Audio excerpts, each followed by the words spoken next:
What happens when people feel they've been completely failed by their politicians? In Northern Ireland, the answer is rioting, plastic bullets, and police dogs on the streets. We take you beyond the headlines to uncover the story the media won't tell you, the raw anger over housing, immigration, and a community that feels it has no voice.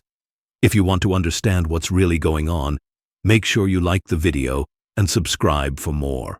Thank you very much. Thank you very much. Gosh, you're standing out in the rain, unless, of course, you have been victim to one of the police water cannons. But what's going on where you are? Patrick, this is Portadown. It's not Ballymena. And tonight, Portadown has kicked off. There's about 400 rioters into the streets here behind us. That started after a protest in the centre of town that was anti-immigration. And really, you talk about the left-wing media. I have got to say, spending the last 3 days in Ballymena and wandering those streets, no one, and I mean no one in the left-wing media has mentioned that in those streets, right in the centre of the town, there was brothels, there was drugs, there was illegal immigrants going in there.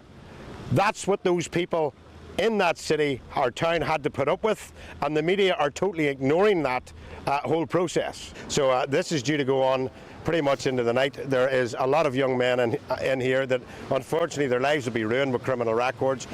But because of the state, 85% of our mayor's properties are in socially deprived areas. And that means areas, the working classes here in the likes of Portadown. So we've seen trouble in Ballymena. Larne last night, they burnt a leisure centre. Coleraine, Belfast, North Belfast, West Belfast.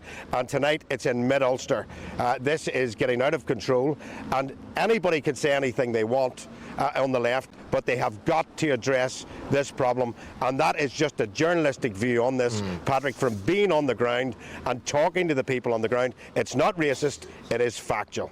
Well, it's also very timely, given, actually, dare I say, what we were talking about at 9 p.m. on this show, about if it's all very well and good the government here on the mainland, as it were, saying that they're going to shut down migrant hotels. We were posing the question, where are they going to go? Well, it looks like in Northern Ireland we've had a little look at what that might mean, and unfortunately it's not gone particularly well. But Dougie, in Portadown, where you are at the moment, you mentioned that it had kicked off a bit. Could you just describe to us exactly what has gone on so far, please? Well, there's been one arrest. There's been 9 plastic bullet rounds. Those rounds we talked about last night already fired. One man was hit 3 times with them. And why I'm standing here away from the TSG, those Land Rovers, those snatched Land Rovers you can see there, is because they have brought the dog units out. And unfortunately, Patrick, dogs can't read a media pass. So when they go down that street, if we happen to be standing there, we'll be right in the middle of it. So water cannon, not a problem. Baton rounds, not a problem. But dogs, definitely not at this stage of the game.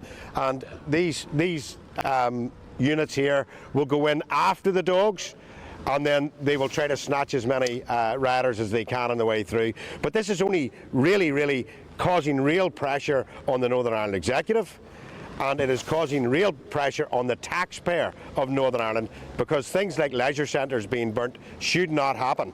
That means that the likes of Larne is without a leisure centre. It was a totally stupid policy. They shouldn't have done it, and these people here shouldn't be wrecking their own society. But unfortunately, they think they're not being heard, and their politicians are not listening to them.